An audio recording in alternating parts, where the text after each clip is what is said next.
দু চোখের স্বপ্ন থাকলেও শারীরিক প্রতিবন্ধকতা বাধা হয়ে দাঁড়িয়েছে প্রতিবন্ধী মরিয়ম ইসলাম মাহির। তারপরেও পরিবারের দিকে তাকিয়ে সকল বাধাকে জয় করতে চায় প্রতিবন্ধী মাহি। জন্মের পর থেকে দুই পা না থাকলেও জীবনযুদ্ধে পিছপা হয়নি মাহি। অদম্য চেষ্টায় মাধ্যমিকের গণ্ডি পেরিয়ে উচ্চ মাধ্যমিকে লেখাপড়া করছেন তিনি। সিরাজগঞ্জের কাজীপুর উপজেলার রতনকান্দি ইউনিয়নের ক্ষুদ্র বয়রা গ্রামের শারীরিক প্রতিবন্ধী মাহি। প্রতিবন্ধী মাহির মা গত হয়েছেন 6 মাস আগে। মা বেঁচে থাকতে মাহিরের দেখভাল ও লেখাপড়ার করাটা কিছুটা সহজ হলেও মা মারা যাবার পর সংসারের সকল দায়িত্বই পড়েছে মাহির ও মাহির ছোট বোনের কাঁধে। বাবা মোকাদ্দেস পেশায় একজন দিনমজুর। মাহিদের জমি বলতে শুধু ছোট্ট একটি ঘর। বাবার পরিশ্রমে চলে তাদের সংসার। পরিবারের রান্নাবাড়ি ও মেয়েকে কলেজে নেওয়ার জন্য প্রায় সময় কাজে যেতে পারেন না বাবা। শেষ সম্বল একটি গরু বিক্রি করে কোনো মতে সংসার চালাচ্ছেন তিনি। শত কষ্টের মাঝেও প্রতিবন্ধী মাহি নিজেকে দাঁড় করাতে চায় সর্বশিখরে। তাই কষ্ট করে হুইল চেয়ারে বসেই কলেজে যায়। মাহির ইচ্ছা ভালো করে পড়াশোনা করে একটি ভালো চাকরি করতে। চাকরি করে পরিবারের অসচ্ছলতা দূর করতে চায় মাহি। আমার জন্মগতভাবে আমি প্রতিবন্ধী, আমার দুটা পা নাই। আমি 8-10টা ছেলে মেয়েরা যখন চলাফেরা করে আমার অনেক কষ্ট হয় যে আমি কেন চলাফেরা করতে পারি না।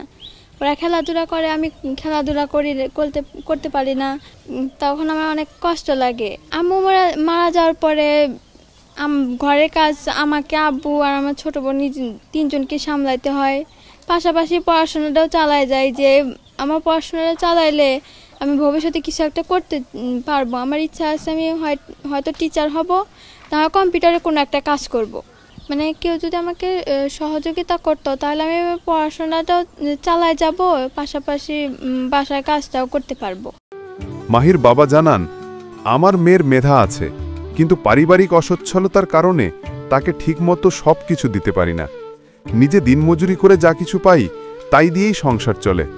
মাঝে মাঝে মেয়ের জন্য কাজেও যেতে পারি না। দিনমজুরি খেটে খাই, জমি জমা নাই। তো এখন কারণে আমার বাচ্চাটা স্কুলে যায়। এখন আমি যদি স্কুলে নিয়ে যাই সারাদিনের মানে আমি আর কোনো কাজে যেতে পারি না। এই কাজে যদি না যেতে পারি তাহলে আমি থামুকি, বাচ্চা খিলামুখী। প্রতিবেশীরা জানান, মেয়েটির জন্মগতভাবে প্রতিবন্ধী। 2 পা না থাকলেও কোনো রকমে ছেঁচড়ে স্কুল করত। এসেছে, পরীক্ষায় পাশ করে এখন ইন্টারমিডিয়েটে পড়ালেখা করছে। পারিবারিকভাবে অসচ্ছল এই পরিবারের পাশে হাত বাড়ালে মেয়েটির সুন্দর একটি ভবিষ্যৎ হতো। এখন আমরা যদি সমাজের যারা বিত্তবান আছি, যারা হৃদয়বান ব্যক্তি আছি এবং সরকারের যারা দায়িত্বশীল ব্যক্তি আছেন, তারা যদি এই সমস্ত পরিবারের পাশে দাঁড়ায়, আসলে এতে মানে সমাজে উপকৃত হবে। মেয়েদের লেখাপড়া এমনি ভালো চাহিদা আছে, কিন্তু চাহিদা তো মা থাকলে মায়ে আন্দা বানা হইয়া খিলিয়া দিলেনি মেয়ের চাহিদা মতন মেয়ে হেলবে, তা তো পার না। এখন সব কাজ কাম যে জ্বালাই পারো করি হইয়া খাইয়া দেয়া জান আগে। খুব শোচনীয় অবস্থা, গরিব মানুষ, তার কোনো কিছু নাই।